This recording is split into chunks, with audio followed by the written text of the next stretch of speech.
In March 1941, the Battle of Britain had just been fought. With Britain at war, the Royal Air Force couldn't train enough pilots at home and looked for training facilities abroad. Partly to reciprocate for training of American pilots in Britain during World War I, then Lieutenant General Harry Hap Arnold offered flight schools in the United States to the RAF. Because of the generally good weather, General Arnold chose the Southeast Air Corps Training Center, headquartered at Maxwell Field, Alabama, for the RAF flight training.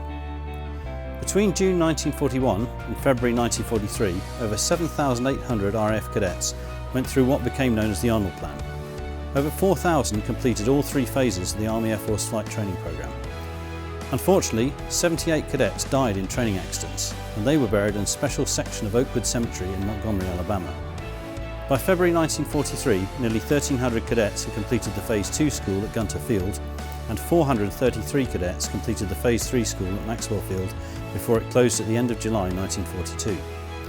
In addition, 457 RAF cadets completed the Flight Instructor School at Maxwell and served at Army Air Force flight schools, including the one at Gunter Field.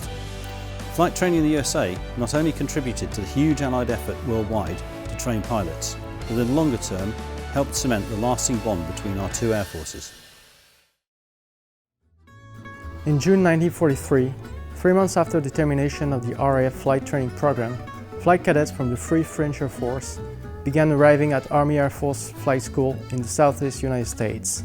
Allied forces had recently cleared North Africa of Axis forces and opened the opportunity for the National Committee of France, led by General Charles de Gaulle, to train pilots from the small Free French Air Force, now fighting alongside the Allies.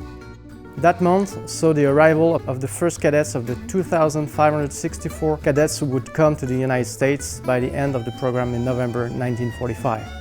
Of these, more than 50% completed all three phases of the Army Air Force Aviation Cadet Program and received their aviator wings. In addition to the normal problems of flight training, the French cadets had the additional problem of language, as most of the French cadets didn't speak English and very few of the American instructors spoke or understood French. All flight manuals had to be translated into French, and the American flight instructors and the French cadets developed a gesture system for the flying lessons in order to understand each other. During the training time, 20 French cadets were killed in aircraft accidents and were buried alongside their RAF comrades in Oakwood Cemetery.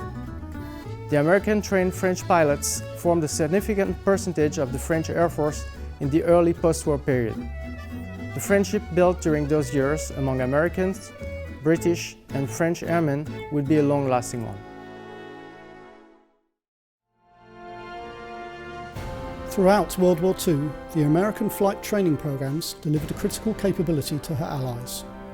Even after the war, this training formed the basis of an extended program of flight and technical training delivered by the United States Air Force, not just to the British and the French, but also to many other international partner air forces.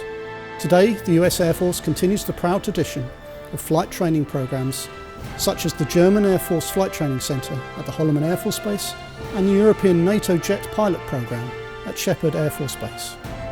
Meanwhile, the Air University at Maxwell delivers a pivotal contribution to the US Air Force's partner program, educating over 11,000 international students from 144 nations since 1947. The Air University investment in building partnerships through world-class military education reflects the continued and growing importance the United States places on its bonds of international friendship and collaboration.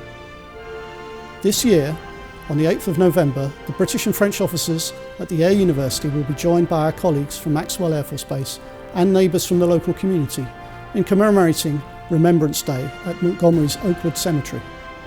By honouring the sacrifices made by British and French airmen over American skies, we also celebrate our partnership with the United States and shared commitment to the values of freedom.